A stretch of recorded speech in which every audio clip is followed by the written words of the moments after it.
왕이신 나의 하나님, 내가 주를 높이고 영원히 주의 이름을 송축하리이다.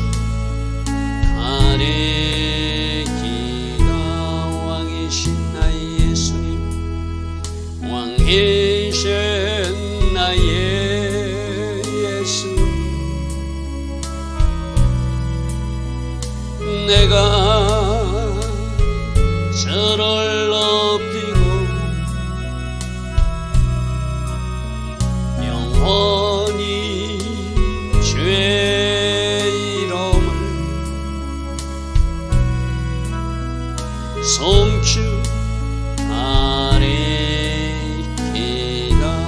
왕이신 나의 성령, 왕이신 나의 성령, 내가 주를 높이고 영원히 주의 이름을 송축하리이다.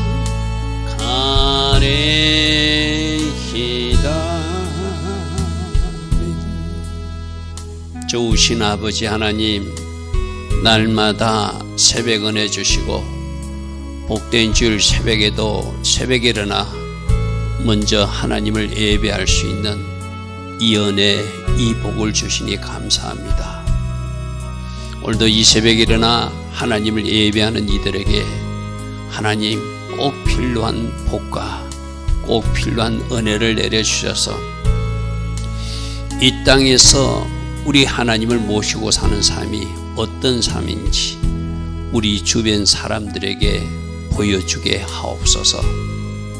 오늘도 필요한 말씀 공급하여 주시고 오늘도 필요한 은혜 주시고 오늘도 필요한 기름 부음과 능력으로 띠띠어 주셔서 우리가 이 세상 삶에서 넉넉히 승리하고 돌파해 나가는 모습을 우리들 가족들과 주변 이웃 친지들에게 보여줄 수 있는 이 추석 명절 연휴 되게 하옵소서. 그래서 우리 하나님 살아계심을 우리가 자랑하게 하시고 우리 하나님께서 어떻게 일해 왔음을 우리가 간증할 수 있는 귀한 기회로 오늘 하루도 사용되게 하옵소서. 오늘도 새벽부터 주일 낮 예배, 주일 저녁 예배로 영광 돌릴 이 땅의 모든 이들을 기억하여 주시고 이들의 예배를 통하여 오늘도 하나님께서 계획하신 일을 이루어 주실 줄 믿습니다. 오직 하나님께서 영광 받으시는 복된 하루 되게 하옵소서. 예수와 하마시아 이름으로 감사하며 기도드리옵나이다. 아멘. 오늘 새벽에도 하나님을 예배하는 여러분들 축복합니다. 오늘 스가랴서 9장 9절부터 보겠습니다. 제가 스가랴서 첫 시작할 때 스가랴서는 굉장히 중요한 예언서다. 특별히 메시아에 대한 예언, 초림 예수님에 대한 예언이 스가랴서 9장 9절에 나와 있고 스가랴서 14장 4절에는 재림 예수님이 감람산에 발을 딛는 두 가지 아직 중요한 이야기를 예언하고 있기 때문에 우리가 꼭 주목해서 살펴야 된다. 그래서 제가 스가랴서 첫 시작하면서 이 스가랴서 9장 9절과 스가랴서 14장 4절 말씀을 여러분에게 먼저 소개해 드린 바 있습니다. 자, 스가랴서 9장 9절, 여러분들이 종료 주일이 되면 나귀 타고 예루살렘 입성하시는 주님 늘 보는 마태복음 21장 그 본문 말씀이 바로 선지자가 말한 것이 이 말씀이다. 바로 그거죠.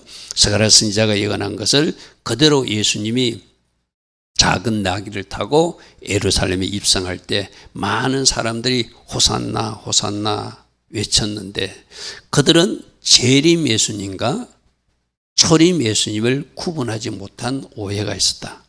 그래서 우리가 예수님이 초림의 때는 어떤 일을 하시고 또 재림 예수와는 어떤 일을 하시는지를 잘 구분해서 알아야지 우리도 오해하지 않고 잘 섬길 수 있어요. 그죠? 마지막 재림된 모습을 자꾸 초림 시대에 적용해버리면 뭐가 안 맞잖아요. 그러니까 제자들도 그 일 때문에 우리 주님이 오시면 온 세상의 왕으로 통치하셔가지고 우리는 이 세상에 주님으로 같이 통치하는 줄 알았는데 주님이 십자가에 죽으신다고 그러니까 그들은 그 초림과 재림 예수님이 이해를 잘못해가지고 결국 낙심하고 엠마로 내려간 제자들도 있었고 심지어 가룟 유다 같이 예수님을 배반한 사람도 나타나고 자기들 생각과 틀리니까 그래서 우리도 말씀을 초림 메시아와 재림 메시아를 잘 구분해서 이해해야 된다는 거 오늘 말씀에서 한번 확인해 보겠습니다. 자, 9장 9절은 바로 예루살렘에 입성하시는 모습을 스가랴 선지자가 예언한 것이죠. 시온에 따라 크게 기뻐하라 예루살렘에 따라 절거이 부를지어다 보라 너희들 왕이 너희들에게 임하시나니 그는 공의로우신 하나님이시고 구원을 베푸시는 하나님이시며 그런데 겸손하게 나귀를 타기고 그것도 작은 나귀 새끼를 타고 너희들에게 오실 것이다. 여러분 왕으로 통치하면 백마 타고 오시는 주님 계시록 19장에 백마 타고 재림 주님은 통치자로 오실 때는 그렇게 오시거든 그죠? 근데 초림 주님은 섬기기 위해서 오시는 주님 왕은 왕이지만 십자가에 죽기 위해서 오시는 주님이니까 겸손하게 낙이 타고 오시는 주님 그러니까 이 스가랴에서 9장 9절을 잘못 이해하니까 그들 예루살렘에 입성할 때 예수님을 어떻게 막 호산나 다윗의 자손이요 이제 우리를 구원하소서 호시안나 호시안나 외쳤어요.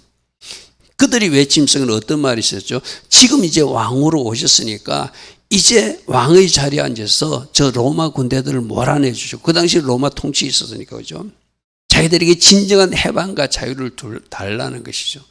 근데 우리 예수님이 초림 메시아로 오셨을 때는 낙이 타고 오신 주님에 주목해야 되거든요. 흰말 타고 점령군으로 오시는 것이 아니라 뭔가 겸손하게 하나님께서 목적하신 바를 이해해서 십자가에 죽으시기 위해서 그렇게 십자가에 죽으시는 것을 알고 예루살렘에 입성하시는 모습이 낙이 타신 초림 예수의 예루살렘 입성이잖아요.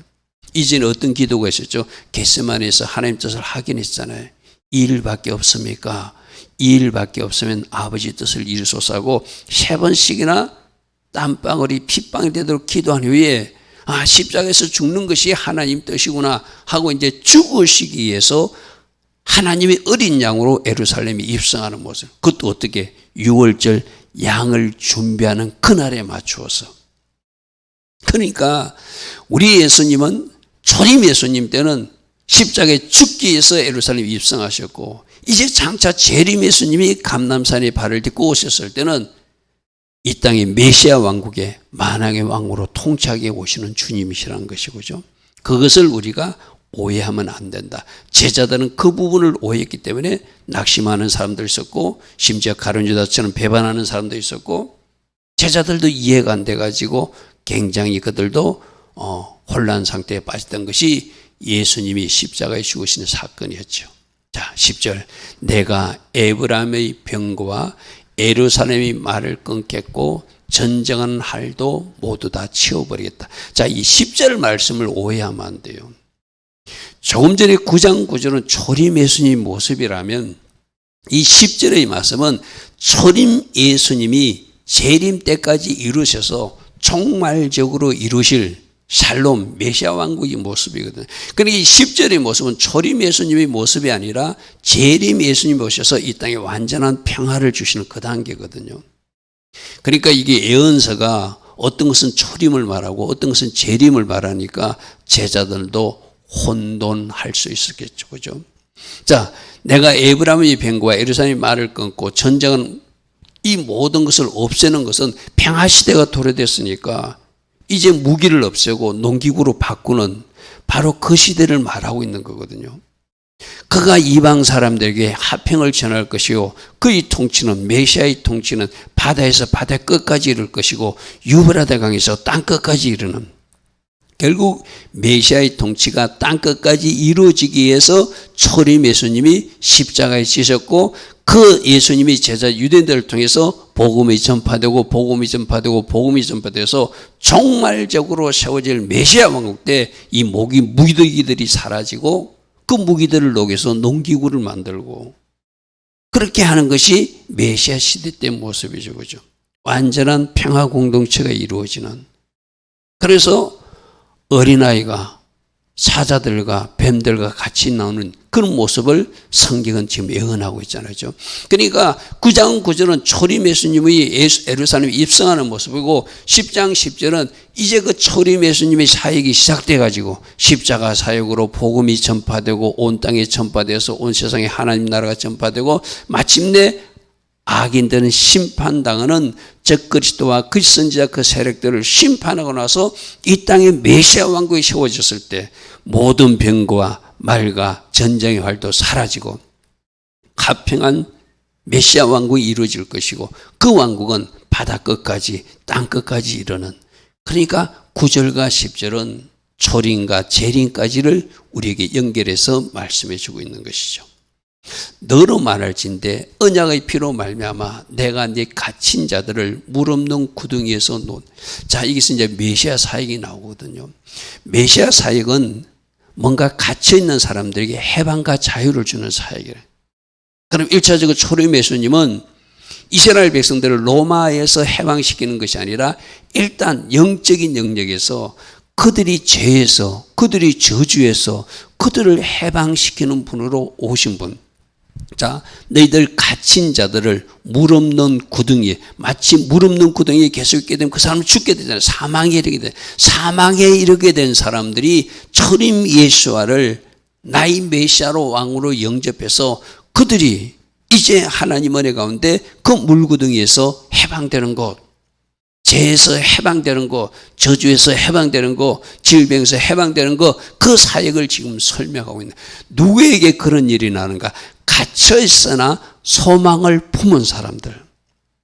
여러분, 얼마 전에 우리가 제가 한번 소개해드린 거 있죠.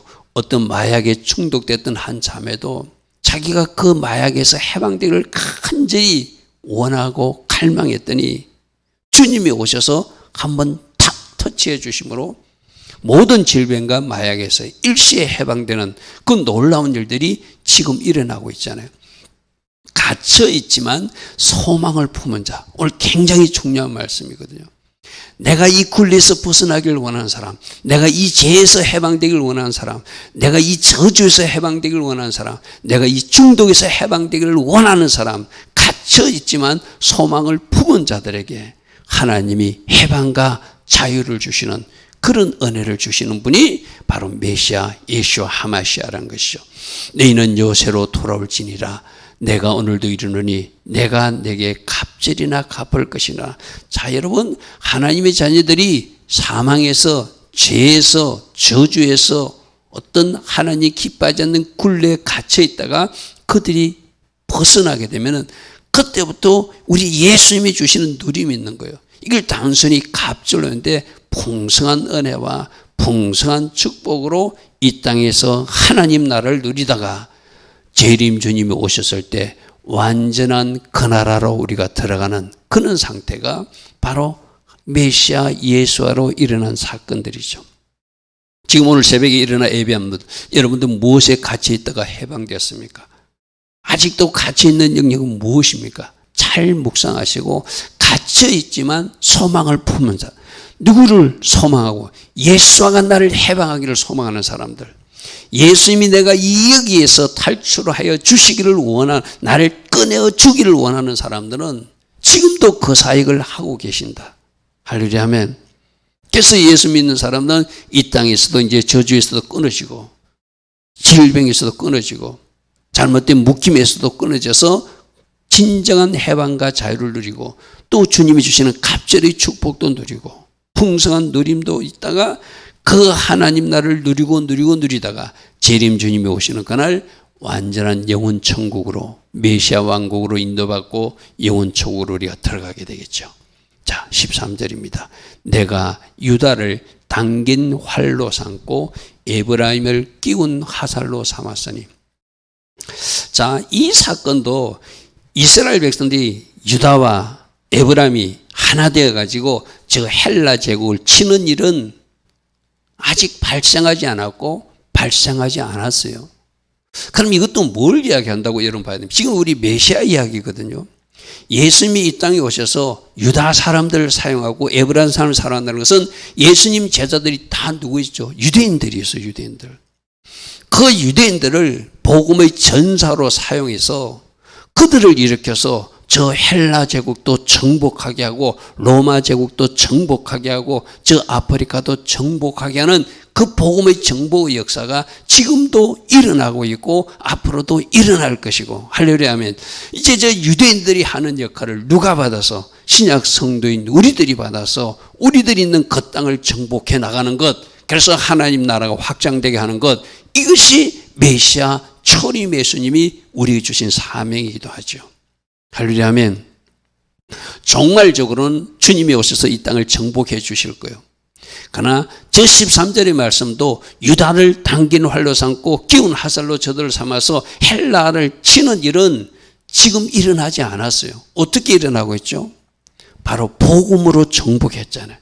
그래서 콘스탄틴 황제 때 로마가 기독교로 국교화되는 일이 일어났었잖아요.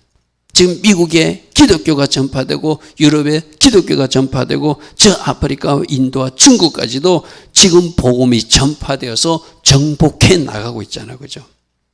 이 일이 더 완성되고 더 완성되고 더 완성되는 일이 메시아 왕국까지 이어질 것입니다. 그래서 유다를 당길 활로 삼고 에브라임을 끼운 화살로 삼았으니 시온아, 내가 네 자식들을 일으켜 헬라 자식들을 치게 할 것이고 너를 용사의 칼과 같게 하리라. 복음의 용사들로 지금 유대인들을 1차적으로 사용했고 그 유대인들이 전파한 복음을 받은 각 나라의 그 하나님의 나라 군사들이, 제자들이 지금 이 일을 감당하고 있는 것, 그래서 그들이 하나님 나라를 정복해 나가게 하시는 것, 이것이 하나님의 계획이고 비전이라고 말씀드릴 수 있겠죠. 14절, 그때 우리만 나가서 복음을 전하는 것이 아니라 여호와께서 그들에게 나타나서 그들의 화살을 번개같이 쏘아냈을 것이며 주 여호와께서 나팔을 불게 하실 것이며 남방 해류바람을 타고 가게 하실 것이다. 할렐루야 하면 여러분, 우리가 하나님이라 할 때 예수님을 전가할 때 내 힘으로 하는 것이 아니라 하나님께서 함께 하셔서, 우리는 어떻게 신약적으로 성령께서 함께 하셔서 성령께서 도우셔서 내 능력으로 하는 것이 아니라 성령의 능력과 지혜로 우리가 그 모든 것을 감당하게 하는 것, 이래서 하나님 나라가 확장되고 확장되고 확장되게 하여 주시는 것이죠. 15절, 만군의 여호와께서 그들을 호위하시고 하나님의 자녀들을 보호하십니다. 지켜주십니다. 왜? 하나님께서 맡기신 사명이 있는 사람들은 하나님이 그들을 붙들어 줄 수밖에 없죠. 그들이 원수를 삼키며 물맷돌을 밟을 것이며 그들이 피를 마시고 절거히 부르기를 술 취한같이 할 것인즉 피가 가득한 동이와도 같고 피 묻은 제단 모퉁이와도 같을 것이니라. 우리 이 15절 말씀도 이걸 전쟁에서 승리하는 모습을 쓰니까 자꾸 저 피가 섞이는데, 지금 초림 예수님이 오셔서 하시는 일은 저 일 아니에요. 그죠? 영적인 점령이고 영적인 점쟁이에요. 그죠? 그래서 히브리어 원문에는 저 피라는 단어가 없어요. KJV 번역성에도 피라는 번역이 없습니다.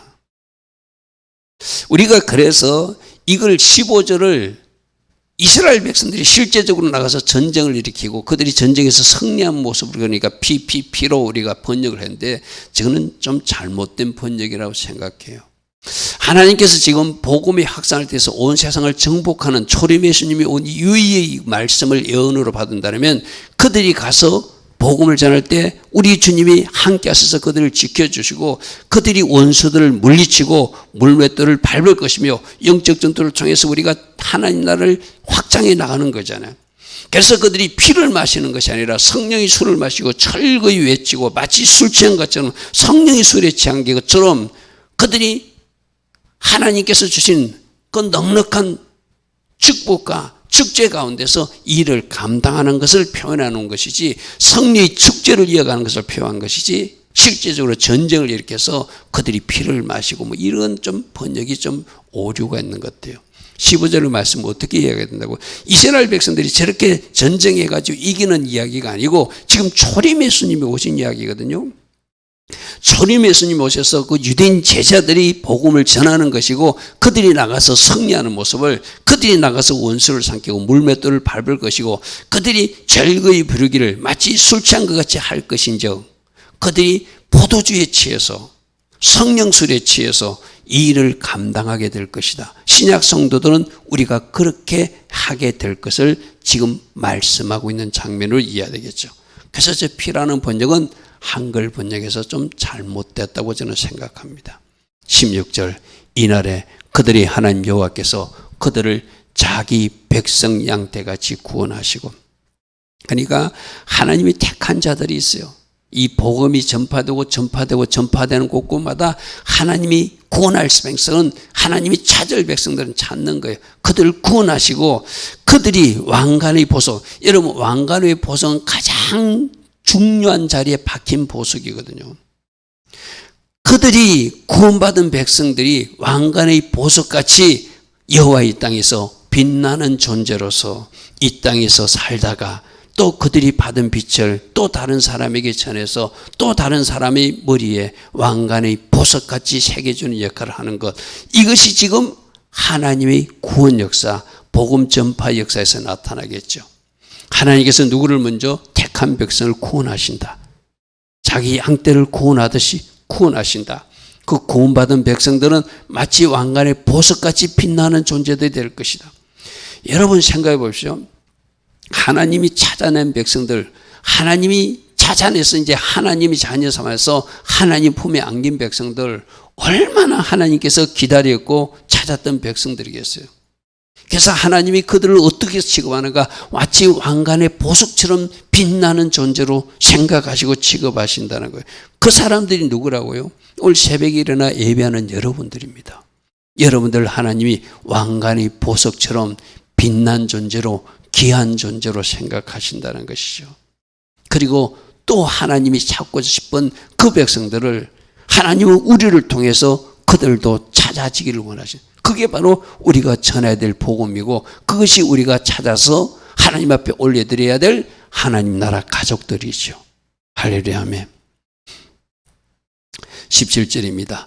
그의 형통함과 그의 아름다움이, 결국 복음을 받아들이고 예수님을 영접한 사람들은 그 삶이 형통해지고 그들이 아름다워져서 넉넉히 풍성히 누리고 있는 모습은 어찌 그리 큰지. 곡식은 청년을, 새 포도전을, 처녀를 강건하게 한다. 여러분 이 곡식을 뭐라고 생각하면 되죠? 말씀으로 생각해 보십시오. 예수님을 만난 말씀의 사람들이 말씀으로 영적으로 건강해지고, 포도주는 뭐죠? 성령의 세수를 채우고 부음받고 채우고 부음받아서 그들이 영적으로 강한 용사가 되고 건강한 모습으로 살아가게 돼서 마지막 거친 세상 이 종말에도 저 말씀을 가졌기에, 저 성령을 마셨기에 우리가 승리 행진을 해나가게 되겠죠. 할렐루야 아멘. 그 마지막 형통은 뭐죠? 천국 입성이고, 그 마지막 아름다운 뭐죠? 천국에서 여러분들이 서야 될 그 자리가 복된 자리고 바로 아름다운 자리인 줄 믿습니다. 그래서 오늘 말씀은 9절부터 17절 말씀을 초림 예수님이 오셔서 어떻게 복음을 전하고 그 복음을 받아들인 사람들이 어떤 누림을 얻는가. 첫 번째, 해방과 자유를 누린다. 두 번째, 삶에서도 승리한 모습을 누리게 된다. 세 번째로, 하나님께서 주신 풍성한 축복, 형통함과 아름다움을 누리게 되고, 그들이 가진 말씀으로, 그들이 가진 성령의 세술로 그들은 점점 강건해지고 점점 아름다워져서 저 천국 입성하는 그날까지 아름다운 신부로 단장되겠죠. 할렐루야 아멘. 오늘 이 말씀을 초림 예수님의 복음 역사, 그리고 구원받은 백성들이 누림, 그런 시각에서 잘 이해하시고 이 복을 누리게 하심에 감사하시고, 또 이 복을 누군가라고 누릴 수 있도록 내가 전도하여서 하나님이 자신은 그들에게도 이 형통함과 이 아름다움을 선물할 수 있는 그런 하나님의 자녀들 되기를 축복합니다. 좋으신 아버지 하나님, 우리가 메시아에 대한 그 예언이 이 스가랴서에 있음을 스가랴서 첫 시작을 시작하면서 살펴본 바가 있습니다. 이렇게 스가랴서 9장 9절에 초림 예수아가 오셔서 우리들에게 복음을 전달하시고 우리로 해방시켜 주시고 우리로 성리케 하시고 우리로 누리게 하심에 감사를 드립니다. 이제 우리가 누리는 이 해방과 승리 누림을 누군가에도 누릴 수 있도록 복음 전파의 나팔수 역할을 잘 감당할 수 있는 우리 모두 되게 하옵소서. 예수와 하마시아 이름으로 감사하며 기도드리옵나이다. 아멘. 지금은 우리 주 예수 그리스도의 크신 은혜와 하나님 아버지의 그 큰 사랑과 그 한없는 사랑과 성령 하나님 우리 안에서 오늘도 내주하셔서 성령으로 조명하시고 성령으로 기름 부어주시며 성령 충만의 복을 누리게 하여 주시는 그네가 오늘도 복된 주일 새벽 일어나 하나님을 먼저 예배하는 주의 자녀들 머리머리 위에 오늘 주일 다대배와 주일 저녁 예배로 영광 돌릴 이 땅의 모든 교회와 모든 성도님들 위에 지금부터 영원토록 영원히 함께하여 주시기를 간절히 축원하옵나이다. 아멘. 주님 감사합니다. 주님 감사합니다. 할렐루야. 우리가 받은 은혜, 우리가 받은 사랑, 감사가 넘치는 하루가 되게 하옵소서. 찬양으로 영광 돌리는 하루가 되게 하옵소서. 우리가 받은 사랑, 이 은혜를 누군가에게 전파하는 복음의 나팔수 역할을 감당할 수 있는 우리 모두 되게 하옵소서. 주님 감사합니다. 주님 감사합니다. 할렐루야.